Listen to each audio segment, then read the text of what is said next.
Hey friends, if you wish to fix error 0x81f40001 Microsoft Visual C++ error on Windows, then please watch this video. So search for Microsoft C++ Visual Redistributable. Go to the first link, then go to Visual Studio 2015, 2017, 2019 and 2022. Scroll down and click on this file corresponding to x84 and then click on open, and when it installs click on repair. So this is going to download all the DLL files and associated files again, and this will fix the problem in 99.9% of the cases. I have tried it on my system almost every time I faced any similar error code. But if it does not, then here's what you have to do.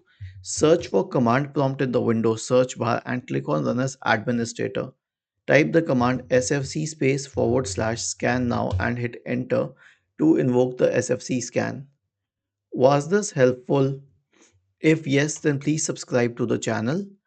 If not, then let us know in the comment section of the video on how we could help you further. Thank you for watching this video and have a nice day.